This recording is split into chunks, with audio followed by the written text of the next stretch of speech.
It took 2 days of measuring parts for this 632 cubic inch big block Chevy, but I finally know why this thing broke at the World Finals of Drag Boat Racing last year. And right about now, this big block Chevy is making the Hemi and that Bel Air look damn nice and reliable. That still runs. This, not so much, and I don't know if I'm fixing it anytime soon. Watch this.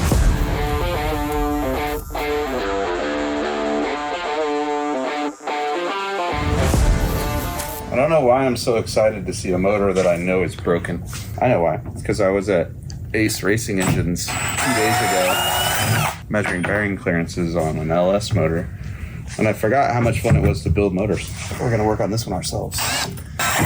As if my skills with a drill are any indication. Yeah, it's a good thing you turn wrenches and not building houses.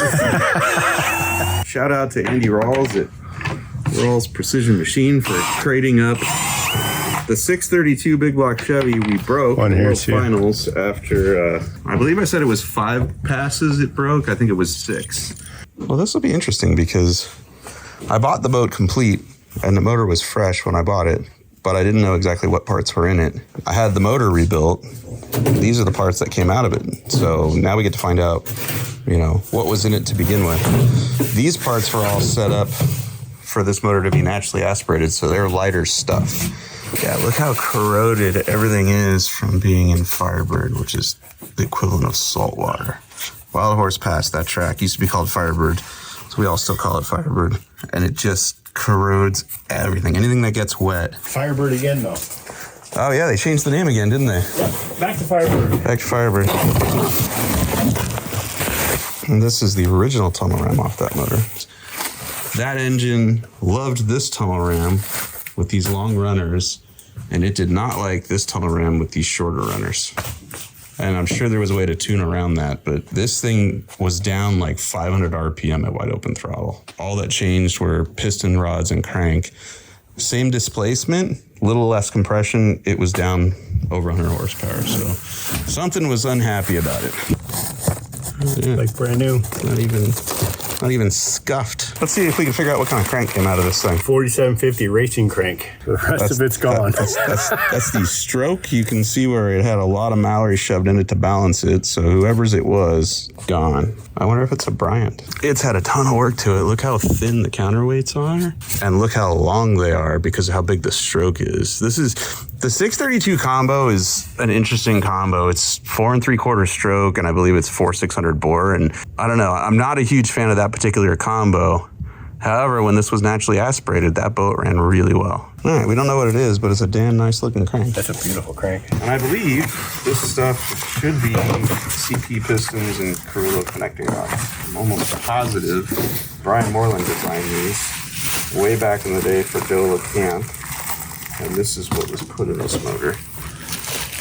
And I think what we're gonna see, if these are them, is short compression height, wrist pin up in the oil ring, like real thin, pro stock looking. Oh yeah. Yeah, look at that. Look how short this piston is. Wow. Look at that. The oil ring, it's got a support rail because the wrist pin is up into the oil ring. Look how small the wrist pin is. I was just going to say, that is a small wrist pin. This is one of the reasons we couldn't put nitrous to this thing. First off, there's not much meat between the top of the piston, especially in the valve relief area. So there's the exhaust valve relief. This is the intake valve relief. There's not much material between the top ring and that, so that's no good for nitrous. Then the wrist pin is really small and light. If you threw nitrous at this, it's gonna flex. These rods are also really light. Like if you look at how deep this channel is, yeah, that channel there, the meat of that rod is probably a 1/2 inch wide. This is lightweight, naturally aspirated, go fast, pro stock looking stuff. So that means if that thing didn't get honed where it had a ton of piston to wall clearance with this could go back together NA. It would be a drag deal. It used to make like allegedly 1,250 horsepower NA, and it ran good when it wasn't breaking valve springs. That's the other thing is, I would love to know, why did it have so many valve train problems? So then the next thing to do is pull the intake and the carbs off, pull the heads off, and find out did it screw up a piston. That'll be an interesting thing because it ran crappy all weekend. It was not fast, right? But the night before it broke, when I was in the pits, we checked the valve springs, we checked the valve lash, the push rods were all in one piece. It wasn't broken, it just didn't run good. And then I made a hit, sounded fine, just wasn't fast, drove it off the lake, put it on the trailer, drove it into the pits, and we started doing a compression check, and that's when the motor locked up. And so it had no compression. We were about to pull the valve cover, and I hit the button a few more times, and then the motor locked up. So the push rod broke somewhere driving it to the ramp, I guess, and then the valve broke when we were rolling it over. So maybe we get lucky. The one thing that tells me we might not get lucky is I've had another motor. It was actually blasphemy. We had something on top of the piston in the cylinder, just hit the start button, and it went up there and pinched it, and it was enough to dent the piston, dent the valve seat. Basically, the head had to come off and get welded. It's possible that piston and that head need work, but I don't know. We'll take it apart and find out. This is what happens in a working garage with, you know, leaves blowing in when the doors open. And so now we got that off the floor. We'll blow it out. Then we'll take the motor apart. Carburetors off. These are Gen 3 Holley Dominators that have had a good bit of work done to them by John Moreland at C&J Engineering. That's why they're not for sale. John is, in my opinion, one of the best carb guys on the planet. I hope he never retires. Ooh, it went down. Don't worry, it didn't go inside. Coming apart, but I'd still like to not drop things into the motor if possible. Unfortunately, these are stainless washers. I can't use a magnet to get them off. I gotta lift it and hopefully not drop them. Peek down, you can see the plenum bars.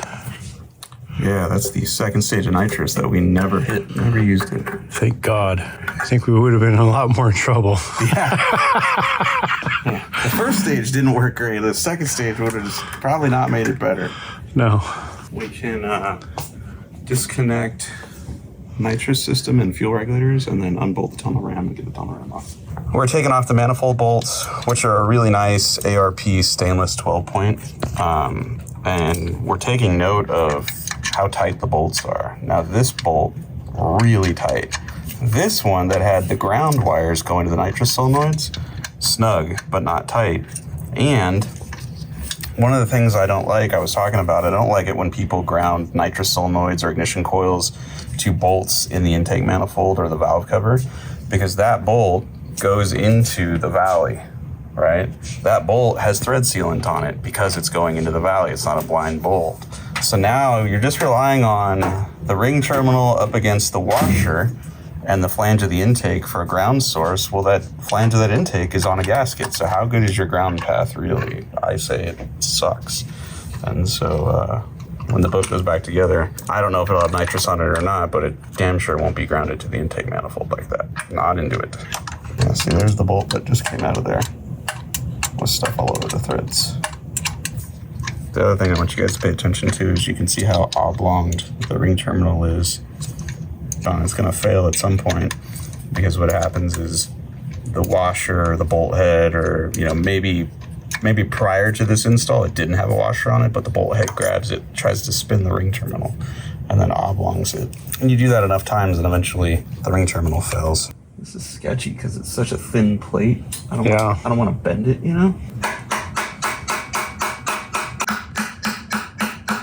Looks like it's hitting a wall in there. Definitely got all the bolts, right? Yes.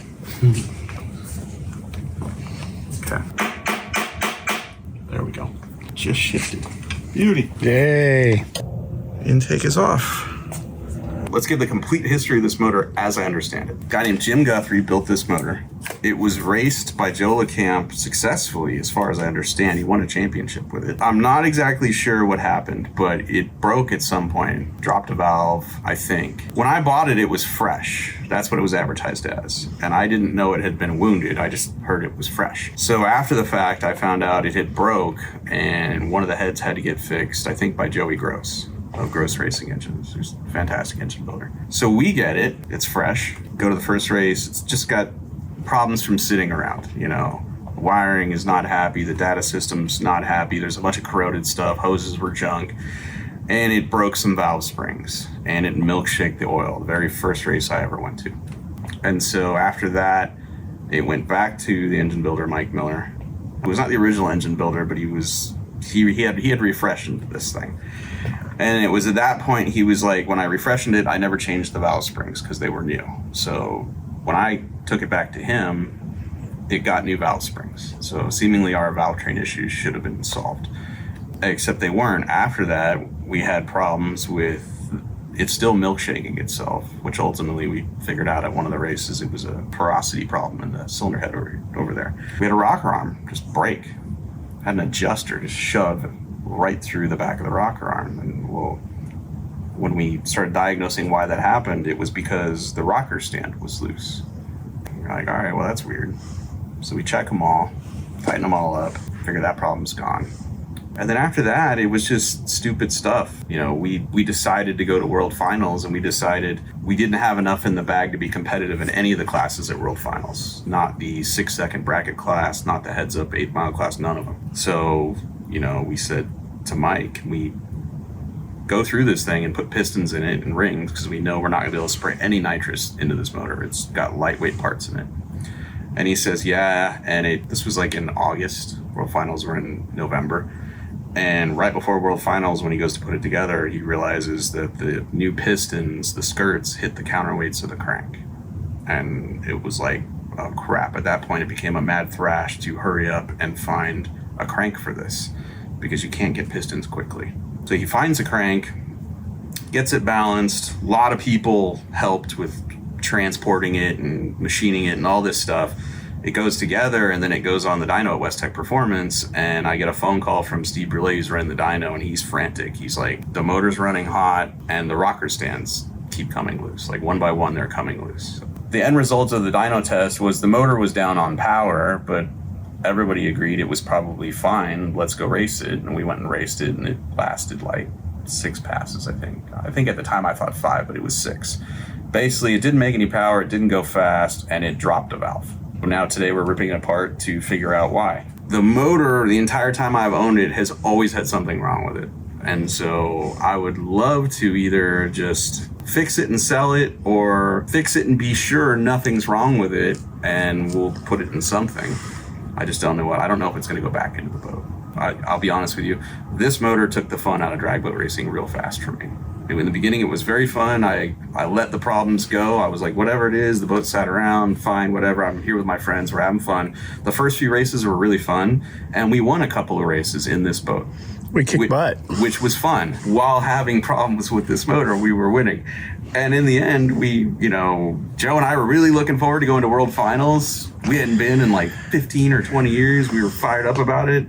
And that deal was fun because of who we were with and where we were at. The racing, by the time we left, we went, you know what, we're just going to take matters in our own hands. We're not going to show up anymore to hope things are right. According to, I think, Mike Miller, it got new valves. Because I think before I got it, before I bought it, and the reason the motor was out of the boat was I think it had dropped a valve and hurt the head. So I believe the head got repaired and the valves got replaced.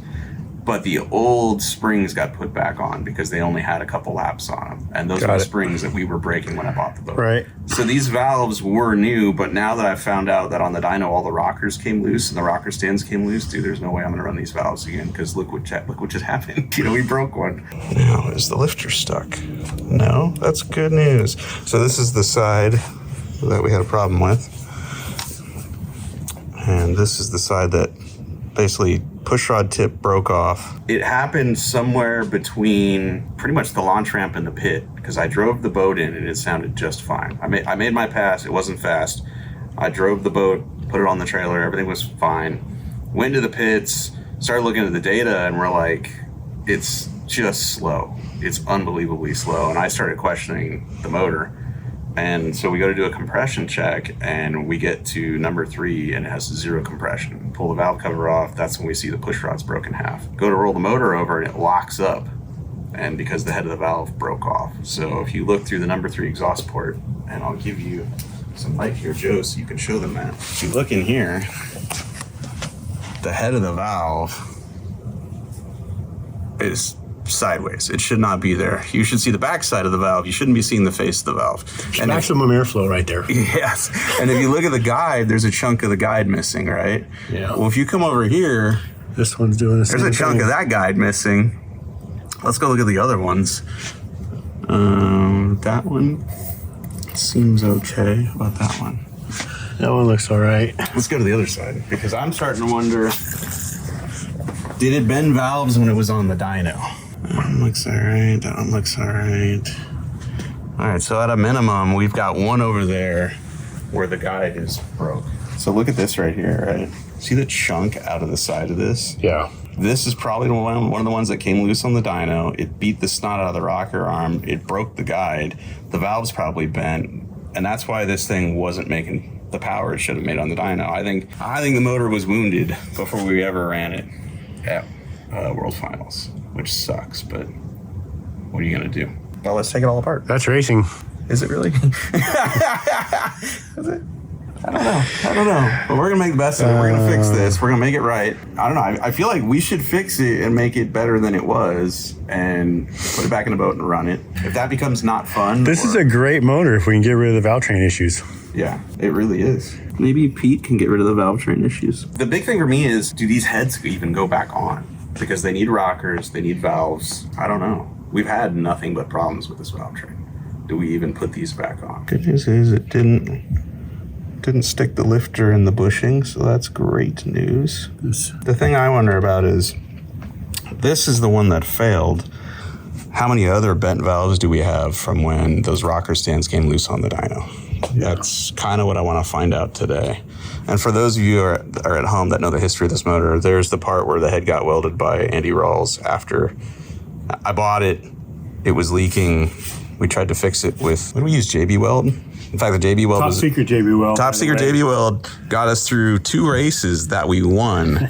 And then finally it just started leaking again. So Mike Miller pulled the head off. Andy Rawls welded it, put it back in service. Hasn't leaked since. In fact, the oil looks great. Next thing to do is we can't roll the motor over, so we'll have to be careful when we do this, but we'll take all the rockers off, take all the push rods out, put them in that organizer, and then we'll pull the heads off and see how screwed up this head is from where the valve broke off, because I'm pretty sure the chamber is going to be beat up, the seat might be broke. And then I want to disassemble both heads to see, do we have any other bent valves? And if we do, we'll go see Pete. And then, I don't know, does it go back in the boat? The Sunny's motor is already sitting in the boat.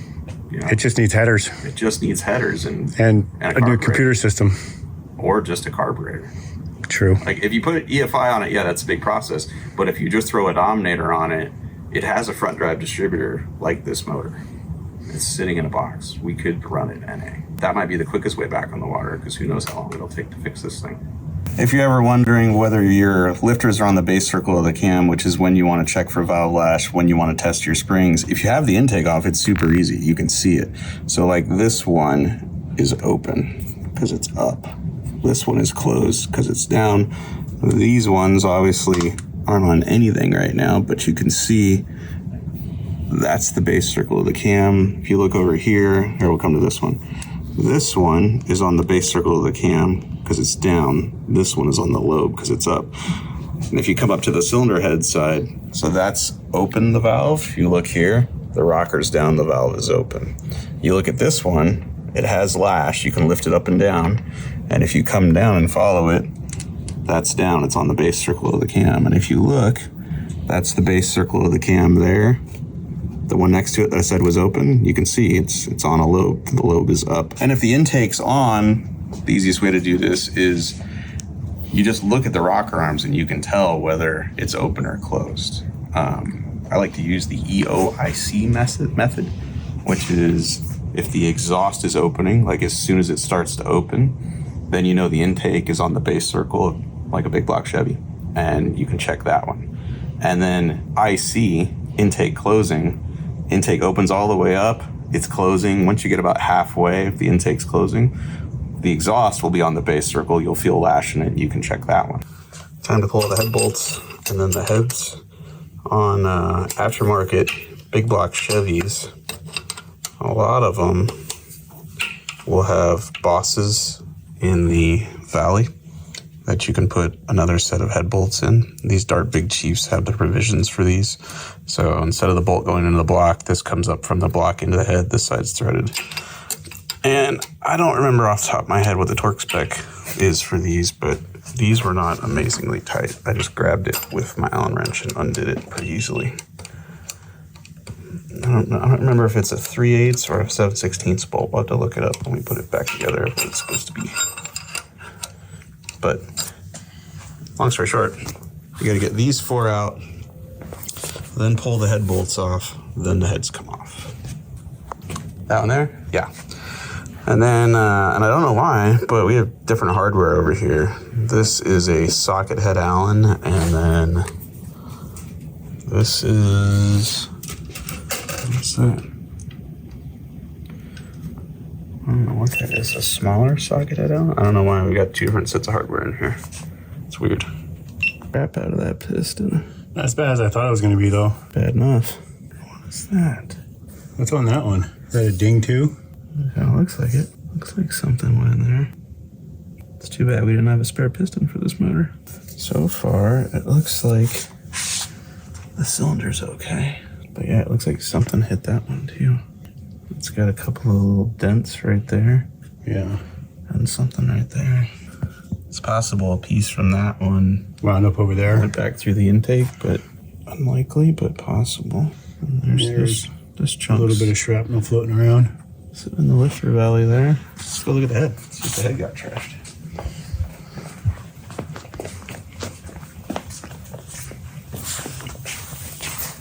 Oh yeah. Yep. Valve seats junk. It's into the head. It's probably gonna have to be welded too. That's a bummer. Those are big intakes. Yeah, those look like 2 450s or maybe even bigger. Gonna have to see Pete. Probably take both heads and all the valves. Fix these and either put it back together or fix these and sell these and try something different. What are you thinking? I don't know. Edelbrock has a symmetrical port deal that supposedly avoids some of the issues you have with a spread port deal. Offset cup lifters and rocker arms. And, right. You know, you have, like when you put one of these together, you end up with, if you look at some of these intake ports, you end up with some of the hardware going into the intake ports. See right there, that's where a head bolt breaks into the intake port, and you have to seal the head bolt when you install it. And I believe some of these issues aren't present with a symmetrical port head, but I don't know. I've never used one before. The spread port stuff flows good. It's just, it's older technology. Like this is all based on pro stock stuff from 30 years ago that's been changed, you know. Valve angles have changed. It's a nice set of heads. These are Dart Big Chiefs, allegedly ported by Curtis Boggs. They made great power, but we have not had the reliability with them. So horsepower is awesome, but not if it's temporary. Yeah, they've been a major pain in our butts. Yep. I don't believe this is related at all to the cylinder head. I think this was somebody blew it. And a series of events. The rocker stands came loose, and then the push rod's fatigued, and next thing you know, you have that. You know, the question is, if we repair this and make sure the rocker stands are tight and get the valve springs right, do we make great power and it lasts? Or do we just keep finding new problems? There's the cutter marks where it swiped across the deck and decked it. And that's one of the roughest decks I've ever seen for an MOS gasket. And maybe that's why the coating is sprayed on it. Maybe that's the only way to get it to seal. But I don't know. Most motors I've ever seen use an MLS gasket, the deck is very, very smooth. This is weird. And it's worse on this end than it is this end. This end is much smoother. This is the first rod cap we took out. I don't see any signs of detonation. I see, you know, some trash went through the coating. That's the streaks, but there's no pits. The bearing doesn't look deformed. For as much as we struggled spraying nitrous on this thing and not going fast, we didn't rattle. At least this first piston did not get rattled. That's good news. And it felt like the rings sprung apart. Yeah. All right, so again, I don't have any paperwork on the motor, and so I don't know what the ring gaps were like originally. But if you look, the top ring, the gap is much smaller than the second one. It doesn't feel like it has a ton of tension. It's possible these are low tension rings, or it's possible this one got hot. I don't know. We'll pull the rest of them out and see what they look like.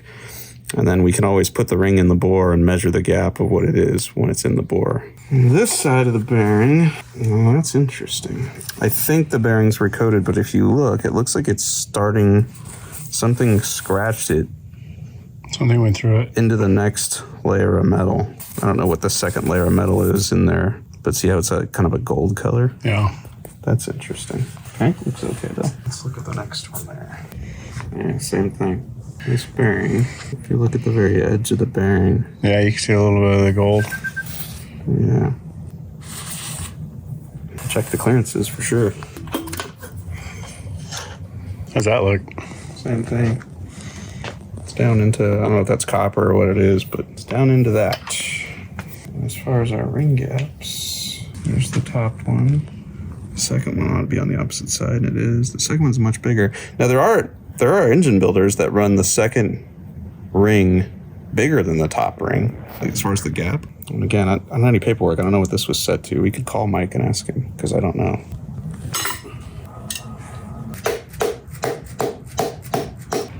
That bearing stayed in the rod.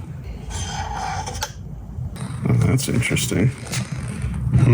So this is the one we had a problem with. Right. There's the dent. The top ring gap is right there.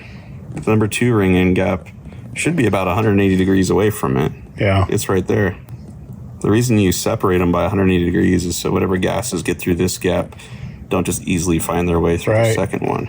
So did that one somehow rotate? That one looks okay. About the same. So this one's way over here. Yeah, so there's the top ring. 180 degrees out is the second ring. These are scuffed pretty good for a brand new motor. But maybe that's, I mean, it's a tall deck block, but maybe that's indicative of a giant stroke side loaded. The 632s, they do complain about the side load into the cylinder walls. Gotta be it, right? I don't know. It's my first one. That's what we'll tell everybody. It's my story and I'm sticking to it. Side loading, man. You don't even know. You don't know about side loading. 454 guys. You don't even know what's up. You can have your chop. How's your side load? Yeah. You got chop? I got side load. What are you wearing out piston skirts every 3 seasons? Yeah, that one's... They'll have that on the edge. One of them didn't, but I'm just sitting here wondering if these journals all got tapered in there. Without the nitrous, this thing was down 500 RPM from where... Oh, wow. That doesn't want to come out. Is it rocked in there somehow?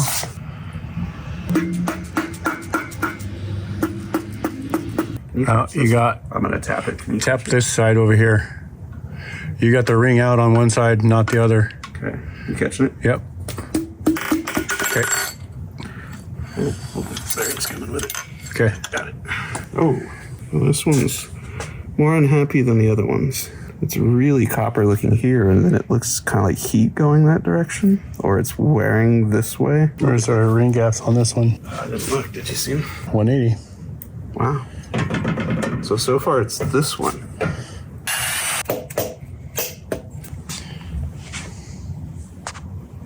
That one looks better, except for this monster scratch right there. I thought it was like a hair, but it's not. God, you catch your fingernail on that. Oh, that is weird. It's like it's a scratch going this direction, and you can catch your fingernail on it. Huh. What is that?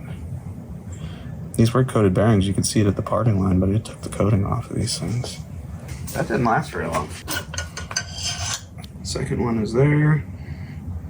Top one is here. Far enough, not 180. This looks like a DLC coated wrist pin. 2 more. See how it's darker here and it gets lighter, lighter. It didn't get into the copper, but we should measure these journals. I feel like they're tapered. For all that coating to be gone already, it's like a bunch of trash went through the motor, like it was something was wearing or it was dirty when it went together, one or the other.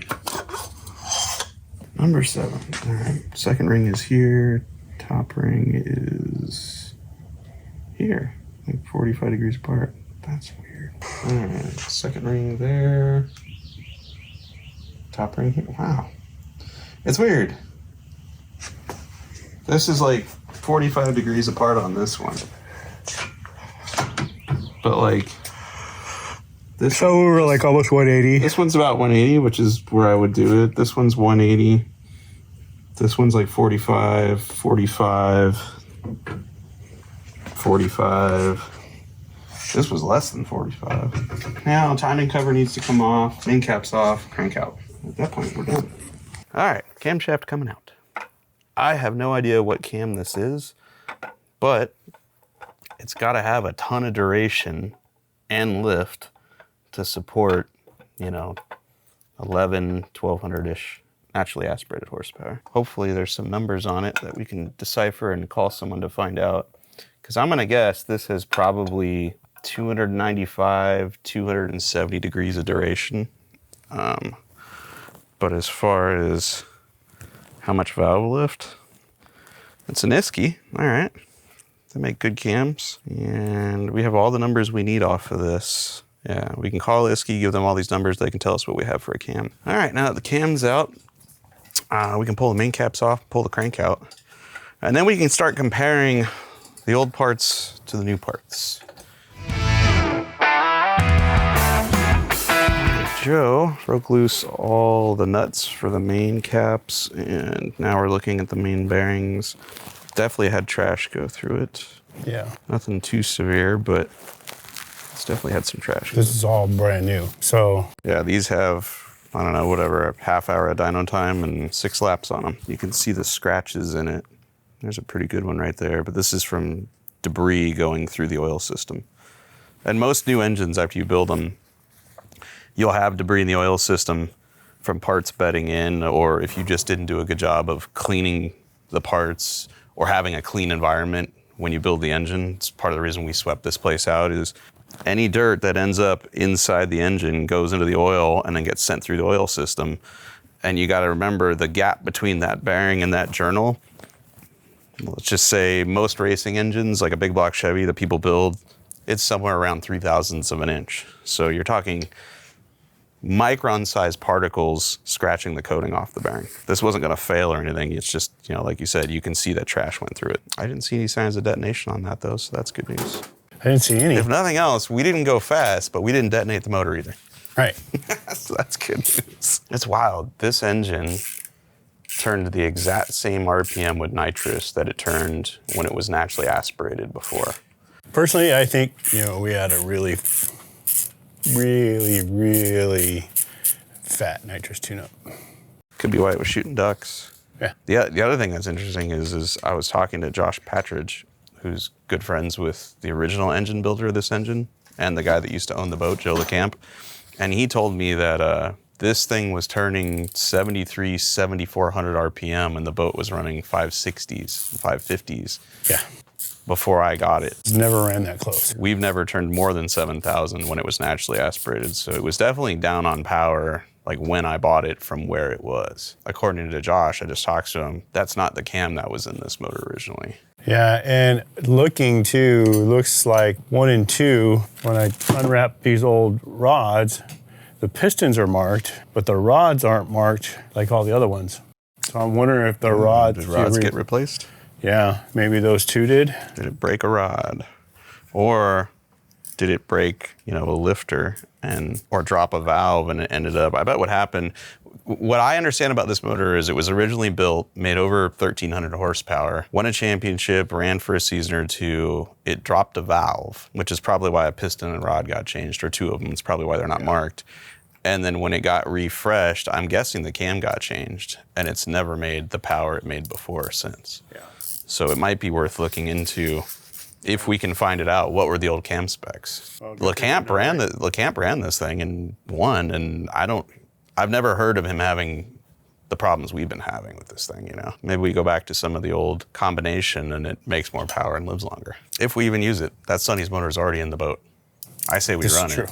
And at some point this goes back together, and then the question is, do we run it NA or do we run it on the bottle? If we could rebuild it and make over 1,300 NA, this thing would run pretty hard, you know, even without nitrous. I mean, it ran hard. When it was NA, when we raced it, it ran hard. We ran 131, 132 miles an hour. So we'll get this out, compare it to the old crank. We have the old pistons, we have the old rods, we have the old crank that came out of this motor, which was not broken. We can eyeball those parts, compare them to what we have, and maybe we replace the cam and the valve train and just put the old bottom end back in it and see what she does. So now this one looks like it's been detonated. See that right there? It smashed something as it was going through it. Oh! Yeah. And this one is really unhappy. Jesus. It's down into the other layer there. It wiped the coating out unevenly. Wow. Okay, this thing's not happy. That looks like a good crank though. I don't know why it would be flexing. Oh, Jesus. And that one's really bad too. Wow, it's wiped this half of the bearing.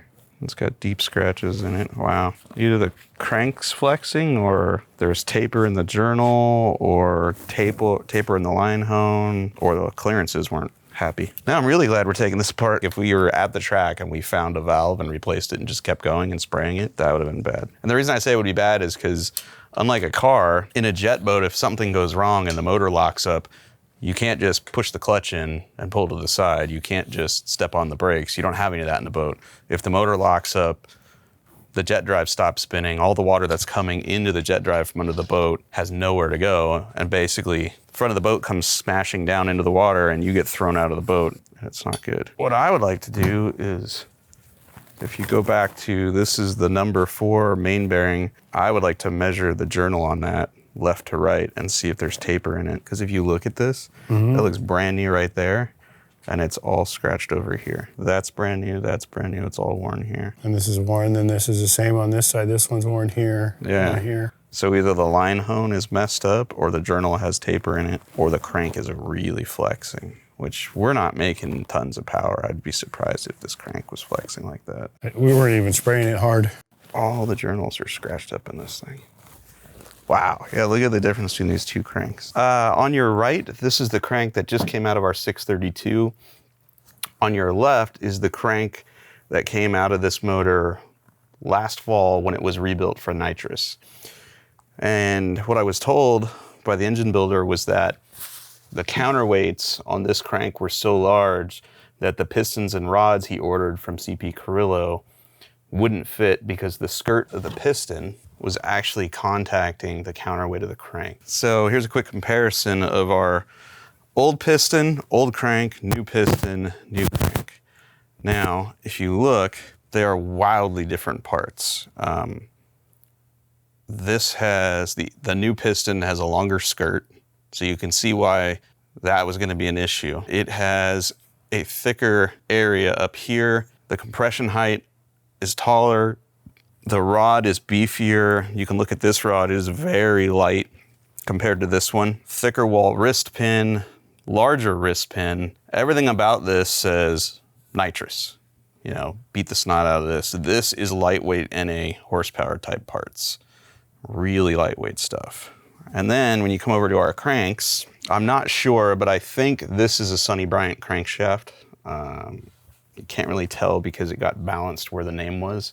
I believe this one here is a Callie's. The thing that I'm bothered about this Callie's crank is that it looks like it never got polished. If you look at all these journals, especially the mains, sure, their trash went through them for sure, but if you look at the journals on the old crank, this crank has been run for years. We ran it for an entire season and it's beautiful. This, I'm questioning whether once it was sized, all these journals, did it ever get polished? I don't even know, but. Yeah, it's interesting. But we definitely, when you move over here, we definitely have a problem with either the crank flexing and trying to take out the number 3 and 4 main bearings, or there's taper in these journals, or the line hone in the block is off. I don't know. When you start looking at this old crank, like I'm gonna compare this one here to this one. That wear is pretty even from here to here. Yeah, it looks really good. To my eyeball. Whereas this wear looks brand new on this side and wore out on this side, which is what you see on the bearing. The only thing we can do here at my house, in my garage, is we can grab a micrometer and measure these journals in a couple places and see if we can find taper there. We could pull the bearings out of the block and torque the caps back on, and we could check the line hone. At least journal to journal, I can do that with a dial bore gauge. Short of that, there's not much I can do here with my knowledge base. Remember, I'm not a professional engine builder, nor am I a machinist. I don't have any tools to repair this stuff, so I'm an engine assembler. I can do that. I've done that pretty successfully in the past. We can build this engine once the machine work is, you know, happy and the parts are happy. So I think our next step will be, we'll put the crank up on the bench, grab the mics, measure it and see if there's taper in it. If there's not taper in it, I'll assume, guessing that number 1 exhaust valve has an issue since the guide is busted. Those are probably the last 2 things we do with this. And then at that, you know, it's just, okay, look at all the parts we got. At some point, we'll put it all back together. Just not today, Satan. Not today.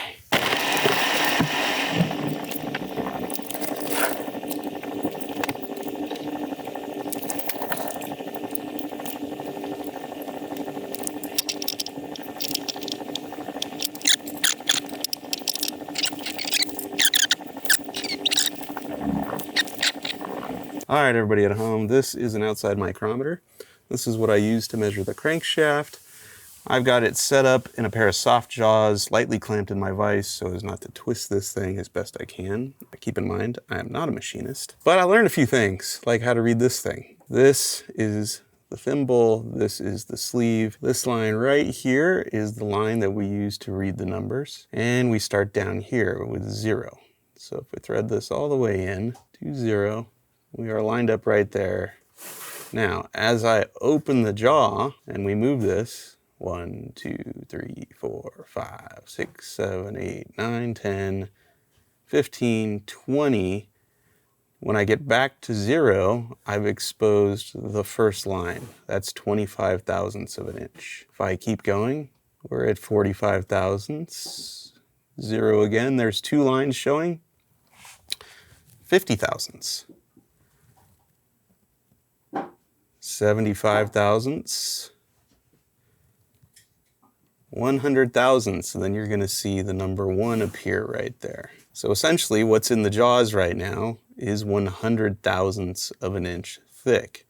Now if you keep going, we'll just pick a random number over here, a random thing to measure. This thing is 200 thousandths of an inch plus 2550 plus 3, we're not quite to 4. So we're 253 thousandths, not quite 4, so then we gotta move over here. And what we do is we look right here on the sleeve until we get a line here that perfectly lines up over here. And in this case, we're at 253 thousandths plus 4. So if you were to write that on a piece of paper, it would be decimal point 2534. And that's essentially how you read this thing. And this is the tool we used to measure the main journals on our crankshaft and figure out there was no taper there. That's not why our bearings got taken out in our engine block. It's the next day. I'm dressed differently, obviously. Today's gonna be a good day because we are about to learn a whole lot together. Now, if you recall yesterday when we were tearing this motor apart, we didn't have a good reason why the bearings looked the way they did. This is what I'm talking about. This is the number 4 main bearing. This is the number 3 main bearing. They are just wiped out. And oddly enough, it's the bottom half of the main, right? This is the cap, bolts onto the block. This is the bottom half. This is where a lot of pressure is present on the crankshaft pushing down at all times, cylinder pressure. But when you detonate something, you have even more. And when you physically have parts hitting each other, pistons and valves, you have even more, I think. I'm pretty sure what we have going on is metal-to-metal contact between the exhaust valves and our pistons, and I'm going to show you why. Let's go through the sequence of events. Raced the boat last November. Right before the race, the motor got rebuilt for Nitrous. It got a new crank, new rods, new pistons. On the dyno, which I wasn't there for, I just heard secondhand, the rocker stands were coming loose on these cylinder heads, the Dart Big Chiefs, and it was chalked up to them needing Loctite, which in hindsight, I've had spread port style heads before on engines I've owned. I've never had to Loctite the rocker stands to keep them tight. It's kind of odd. Yesterday, we were looking at all the bearings and I thought maybe the crank had taper in it, measured that. The crank did not have taper. I didn't have a good reason for why the bearings were wearing. So I started calling people. I talked to Joey Gross, who facilitated the crank getting machined and ground and polished. He verified that, yeah, it's all scratched up because metal went through it, but it was polished. I said, okay. I talked to Steve Brule. I talked to of West Tech Performance and bounced some ideas I had off of him. I talked to Mike Miller, the guy who built the motor. Mike's opinion was the bearings looked like the motor had detonated. I thought to myself, when we were racing the whole weekend, Mike, myself, Joe, everyone in our pit was looking at the spark plugs constantly because the boat just kept getting slower. At no point did I ever see any sign on those spark plugs of the motor detonating. We would have seen aluminum particles on the porcelain of the piston. We didn't see that. We would have seen peppering, brown spots from the fuel on the porcelain. We weren't seeing that. Nothing about this said this thing's detonating, and yet it was getting slower almost every pass. In hindsight, I wish we had cut the oil filter open because we probably would have realized the motor was eating itself alive, and we probably could have stopped running it before the exhaust valve on number 3 broke in half. But we didn't. It's neither here nor there. So after talking to all these guys yesterday, I came back in the garage last night and really started staring at the combustion chambers and the cylinder heads and the pistons. I stopped looking at bearings and started looking for a cause for why the bearings looked the way they looked. And one of the things I noticed was, and this is the number 1 piston out of this motor, I started seeing stuff on the piston that didn't make any sense to me. On the piston, there's swirl marks in the valve relief for the exhaust valve. And I thought to myself, okay, that's weird, because it doesn't have it on the intake valve relief. And I thought, are those machine marks? Well, I don't know. If it's machined in a circular pattern there, then this relief would have it as well, and it doesn't. So then I went to the cylinder head. The intake valve looks brand new. You can see the word Manly written right on it, and there's no swirl mark. But if you go to the exhaust valve, almost every one of these, there is a perfect machine circle in the middle of the exhaust valve that matches the circle that's in the top of the piston, and the same circular swirl marks. Now I gotta call Manly real quick, but I'm pretty sure when I do, if they send me a picture of one of their valves, it's gonna look a lot like the intake valve. It's gonna look smooth. It's not gonna look like it has swirl marks. And so once I noticed those two things, I started thinking, these valves rotate as they're going up and down, opening and closing. I think the exhaust valve is hitting the piston, and that's why you have the same mark on the piston that you do on the valve. I took it a step further. I called my buddy Brian at CP Pistons and said, I need a picture of the piston before, right after it got machined, before it was installed. And sure enough, it looks a lot like it does now, except it doesn't have those swirl marks in it. And I said, all right, I'm onto something. So then I took bottles of water and started filling the exhaust ports, and they're leaking. The valves are not seated anymore, which tells me they're probably bent. And they're probably bent because I think while the engine was running, those valves were touching the pistons over and over and over again, and they were spinning, which is what put the pattern in there. And the real telltale here is if you put the piston, this is the number 1 piston next to the number 1 chamber, if you put them next to each other, that pattern looks an awful lot like that pattern, right? Twinsies. Right. And I just so happen to have all the pistons out of this motor from when it was naturally aspirated.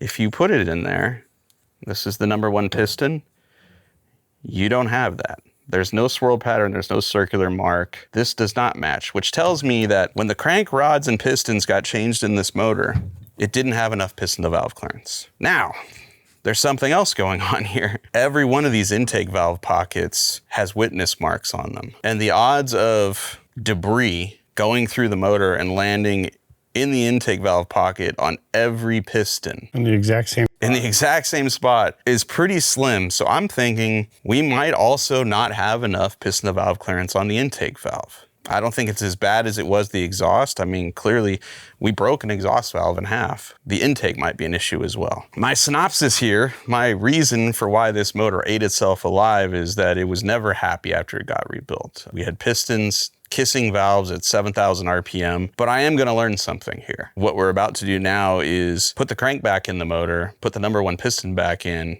put the head on with some lightweight springs, and we're gonna measure the piston to valve clearance, and we're gonna find out with a steel rod and a titanium valve in this motor, how much is enough? Because whatever we have here is not enough piston to valve clearance. And once we know that info, then we know going forward, okay, if we ever put this thing back together, we need deeper valve reliefs in these pistons, or the pistons need to be moved down in the bore. Something has to change about this, because if you just replace all the same parts that are in it, put it back together, it's gonna die again. I'm actually surprised it lasted 6 laps. Like, this is wild to me. What started this whole thing is I had all these pistons sitting on my workbench, and I start staring at them, and I'm like, I don't understand why these bearings are getting wasted. And I noticed, I think 4 or 5 of these pistons have a dent, a chunk taken out of the skirt where it's been hitting something. If you look right here, this surface, and then boom, right there, you can grab your finger on it. The skirt is dented downwards, and you can catch your finger on it because this hit something. When the motor got rebuilt for Nitrous, the plan was just to put pistons and rods in it. We have a really nice Sonny Bryant crank in this motor. I guess when Mike went to put it together, the new piston skirts wouldn't clear our crank. So we had to hurry up and overnight a brand new crank and have it machined and have it polished and have it sized and then put it together. Well, they're still hitting. So it adds a little bit of insult to injury that I bought another crank that I ultimately didn't work. It is what it is. We're gonna have to replace a lot of parts in this motor. The crank's not junk, but every valve's gotta get replaced, every piston. Hopefully the rods are okay. The wrist pins are probably flexed from all the pounding they took. The end result of all of this is probably bent valves. The pistons are compromised. All the trash from all the parts rubbing on each other went into the oil system and scuffed the cylinder walls, scuffed the skirts of the pistons. Like, the crank's gonna be all right, the head needs to be repaired, the block's fine. The big parts are gonna be okay, but we're gonna have to replace a lot of stuff. And I don't know that I'm even gonna do that anytime soon because the Sonny's motor, which has proven itself to be really reliable, is sitting in Side Chick. I'm probably just gonna make that run, figure this out later. But for now, we're gonna turn lemons into lemonade. We're gonna find out how much piston to valve clearance is enough for this motor. That was really long, I'm sorry. Main caps are in. We are about to put the nuts and washers. These are ARP 1/2-inch studs. ARP is closed right now because they're on the West Coast and it's in the morning on the East Coast. So I called Dart to find out what they recommend for torque spec for this. And they have all their torque specs using something called CMD number 3, not ARP Ultra Torque Fastener Assembly Lube. But for our purposes, we're not gonna run the motor, we're just gonna torque the caps down so the crank is in place. They said 105, we'll do 105 with this. And like I said, we're not gonna run the motor, it'll be fine. So right now I'm scraping all the silicone off of our timing cover because this needs to be a flat surface. Again, we're not running the motor, but this is a Jezel timing cover for a belt-driven. There is a spec, and it's between 8 and 12 thousandths of an inch for the end play, or the thrust of the cam as it moves forward and back in the block.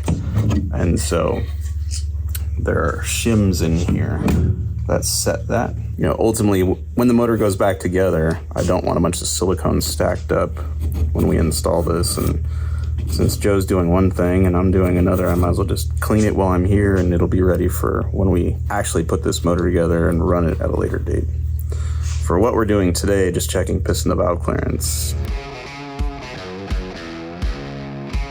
All right, right now Joe is cleaning the cam, getting it ready to go back in the motor. I'm gonna wipe off the cam bearings, make sure they're okay, and whoa, they're not okay. These things are all chewed up. Hello. Oh yeah, they got gouges deep enough to catch your fingernail on them. Okay, these are getting changed too. Well, we'll lube them up. It'll be enough for checking piston valve clearance. Be all right.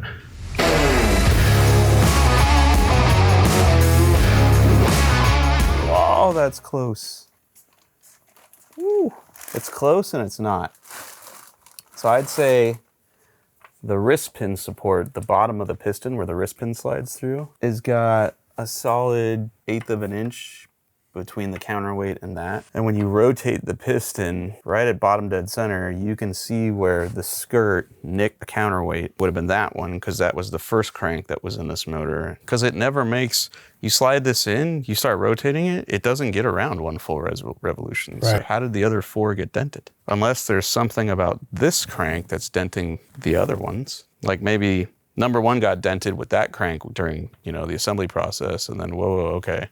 Order a new crank, order this crank, put this crank in, slide all of them in there, and the other ones got dented after the fact on the second go round. There's an 1/8 of an inch because of the dent. So if the dent's not there, wait a minute, maybe they're still hitting. It's because of the dent we have the clearance. That's the tightest point right there. See that? Yeah. They're hitting the new crank. So now find the one for number 5. It'd be right here somewhere. So it would be the inside edge, bottom dead center, right? So it would be right in here. So when this rotates around, we need to look at that area. Let's look at another one. Yeah, Nick 6. Not as bad as the others, but. Well, that would explain. I mean, because these two weights are almost identical here. You know what I mean? Number 6 got it, so let's see. That'd be on this side. This side, and it would be valve relief there. Number 6 got hit here. Which would be here. This counterweight. This one might be hard to see because it's a really light. Just barely. There was another one that was pretty bad, like the first one. Yeah, here you go. Number 2 is smacked hard. If you see that, you can feel it right there. All right, so it would be on this side. Relief is there. It would be here. So it would be somewhere right here. So rotate it back up. I think that's it right there. So things got a big lip on it. Feel that? Oh yeah. Catch your fingernail on it. I think it got it right there. I mean, we can call and ask Mike and be like, all right, how many got dented during mock-up? All right, let's flip it over. We'll find top dead center. We'll put the balancer back on and the degree wheel. Because it's aluminum block, right now we're gonna figure out how far in or out of the hole the piston is in relation to the deck surface. We've already done that once, but we're gonna double check it anyway. Because this is domed, we can't put the dial indicator in the middle of it. So what we're gonna do is we're going to move it to the outside mark right here. We'll zero it, raise it up a little bit so that it has some travel. We will zero it on the deck surface, and then we'll place it on the pistons. And if you can hold it here, I'll try to find TDC in the hole, and now it is 21 in the hole. If I rock it the other way, it is even with the deck surface. So if you cut 21 in half, it's about in the hole, about 10 thou, which is interesting because earlier we measured it and it was out of the hole. Let's go to the other side here and see if that works out. I'll hold it and you rock it. Tell me what you see. You're at 0? Okay, that rocked up. What's it now? Bow out? Yeah. Okay, now push the other side and go down. 23 in the hole, rock it back the other way. It's about 1/1000th out of the hole. So 22, so it's about 11 in the hole. About 10 or 11. When it's not rocking, it's about 11,000. So this thing is somewhere around 11 and a half thousandths in the hole when it's level. Now, we're at TDC, we can put our upper gear on, line up our dots, and we haven't changed anything, so this should all go back together exactly the way it came off. Got it on? We're on. All right, the dots line up, perfect.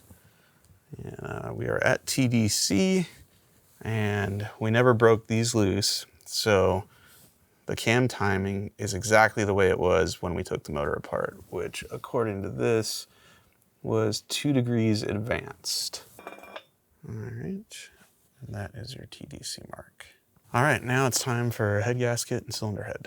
Now we're gonna clean the head gasket, put the head gasket on the motor, and then we're going to mock up the cylinder head with a rocker arm and a push rod. And before we do that, we're gonna take out these valve springs. Now these are the valve springs that are actually in the cylinder head, in the motor when it's running. They have a ton of seat pressure and open pressure. We're gonna take these out and put lightweight springs in. They're called checking springs that will allow us to operate the valves without all that seat pressure and open pressure. The cylinder heads are marked, so we know which side of the motor this head was on. That's number 1, number 3, number 5, number 7. So this is the one we'll be working with. We'll show you 2 different ways you can take these springs off right now.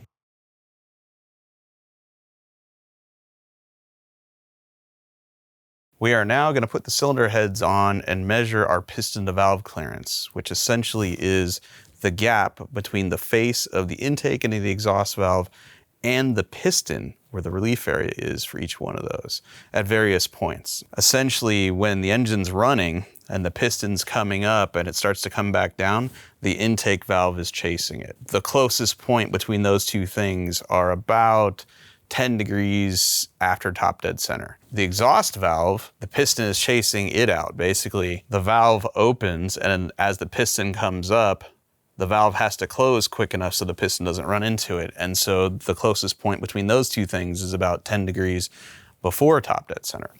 Now, to test this, we're gonna remove the springs that are on the cylinder head. These are these monster pack racing springs. They have a ton of seat pressure, I think about 400 pounds.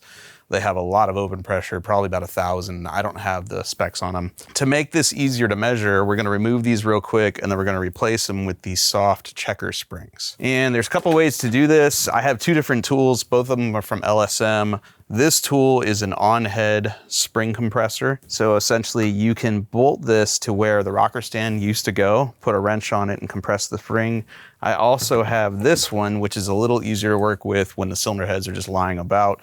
This is another spring compressor that you would operate just like this, not bolting it to the head. It's got a crank on this end. It's got a knurled part right here that you can put a socket onto and impact this end if you want. Same deal, compress the spring, get the keeper out, pull the retainer off, pull the spring out, replace the spring. Okay, so there we go.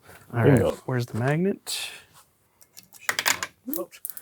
I'll just magnet these off the floor. All right, now gently release it. And because these were hitting the pistons, they're probably bent, which means we can probably try to move the valve a bit right now, and it's probably not going to want to do it too well. Oh, it did. Oh, and it does not want to come out, so I'm not going to put it in the lathe. I'm going to let it go the way it is. All right, so there's that. Put a checking spring in there. And this we can compress by hand and reassemble. Okay, old spring is out. We're getting ready to put our checking spring in. Can you grab a flashlight real quick? I want to show the people at home. So this valve doesn't want to come out. It gets about that far, and then I'm tugging on it. It really doesn't want to go. You see that right there? That valve guide used to stick into the port about 1 inch, and it doesn't. Probably because the valve bent in the guide because it was hitting the piston. So I'm not going to try to get that out any further. We're just going to put the spring in it and hopefully have enough travel, which I think we do, to measure our piston to valve clearance. 1 down, 1 to go. We are compressed. There's the keeper. Now we'll release the handle. It's stuck in our inner spring here. That's gonna go there. Compress it on here. There we go. Okay, there's that one. Dude, you're the man. You're holding the camera, you're holding the valve. All right. Bueno. And now we're ready to put our head back on. There's the other one. Bingo.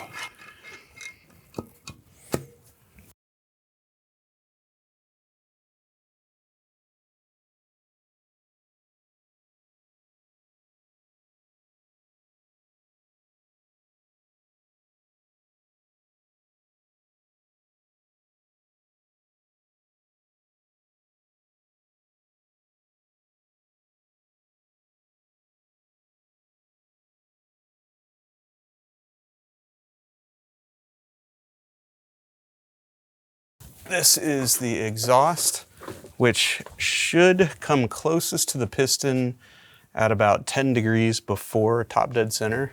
Because basically what's happening is the piston is coming up, pushing the exhaust out as the valve is open, and the valve doesn't start closing until the piston gets pretty close, right about 10 degrees before top dead center. So I'm gonna rotate this, and if you wanna watch this in real time, you can look down the bottom and see what the piston's doing. This valve is opening, so go ahead and, for the people at home, call it out. Tell me what the piston's doing while I'm rotating this here. The exhaust valve has opened about 100 thousandths. It's almost all the way down. 200 thousandths, 300 thousandths. Piston's all the way 400 down. thousandths, 500 thousandths, 600 thousandths. You should start coming back up. 700 thousandths. Piston's about 1/4 of the way up. 800 thousandths. That is about peak valve lift, and piston is on its way up. The exhaust valve is now starting to close, and we are about 80 degrees before we get to top dead center. And so if Piston's almost about 3/4 of the way up, and should be all the way up. Exhaust valve is still shutting. We are 10 degrees for top dead center, and the exhaust valve is still closing. So picture that in your heads, folks. The piston is only 10 degrees away in terms of crankshaft rotation to being at top dead center. Our exhaust valve is still shutting. So the piston is chasing the valve up. This should be the closest point that the exhaust valve and the piston are in terms of each one's travel. So now what we're gonna do is we're gonna zero our dial indicator here. Okay, that's 0. And we're just gonna activate the rocker arm by hand. And however much this travels is how much piston to valve clearance we have. I've seen people run motors as tight as 50 thousandths of an inch. I've had my 150. Let's go a little tight. 100. 35. 135. Let's try 7 degrees. 125, which is quite a bit. I would think that would be plenty. All right, 125 thou. That sounds like that ought to be enough, but clearly it's not because everything's touching. We'll re-verify TDC.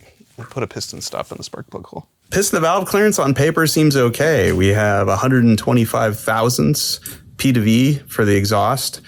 We have 100 on the intake. And on paper, I feel like that would be a decent number, except you can't get around the fact that there's witness marks on every piston in every pocket for both intake and exhaust. So right now we're gonna stick some valves in the lathe and see, are they bent? Are there any witness marks on the valves? That'll pretty much confirm what's going on. And in the end, it might not be a piston to valve clearance necessarily. It might be a lack of valve control, where the spring that's in there, installed height, spring pressure, whatever, might not be correct, and the valves are bouncing when they shut. You know, so in the case of the exhaust, as the piston's coming up and it's chasing the valve and the valve closes and maybe bounces off the seat and tags the piston. I don't know. Let's see if these things are bent or not. I got a feeling they are. Kind of looks like right there. Put them in the lathe, see if they're bent too. Oh yeah, we are bent. Valves hitting pistons, the end of the story. Now the question is, oh, there's my lovely bride. I'm not even going to tell her what I spent to build it to go nitrous racing. And we're probably not going to talk about rebuilding it because I'm not doing that anytime soon. Here's the thing. I know that this video does not paint the engine builder, Mike Miller, in the best light. But here's what you need to know about this guy. We are still friends. He is a really, really great engine builder. He has built engines for record-setting jet boats. The boat that I came in second place to in my class this year, powered by one of his engines. And he's driven jet boats faster than I probably ever will. I think he had a bad couple of days at work, missed a couple of things that just needed to get measured and didn't because he was in a hurry. The guy works 2 jobs. I get it. We have talked on the phone more than once. He handled me going behind him and questioning his work and measuring it better than most guys would have. So I give him a lot of credit for that. And my hope is that, you know, he and I come to an agreement and work this out. I'm sure we will. I'm not going to stress over that. And hopefully he doesn't watch this YouTube video and, you know, get real upset with me about it, because I just want to learn, just want to know. And I like working on my own stuff. I prefer it, actually. The boat has been on the West Coast. I lived in Georgia. The only way for me to race it was to leave it on the West Coast and put it in the trusted hands of my friends. And he busted his butt on numerous occasions to get that engine and that boat ready to go racing. Just missed a few things. It happens. Anyway, thanks for watching Finnegan's Garage. Hopefully this was educational. I know I learned a few things here today, and it's always good to get your hands dirty in the garage. This motor, not going back inside chick anytime soon. Sonny Leonard motor, that's going inside chick. And next week, back to work on the Cadillac.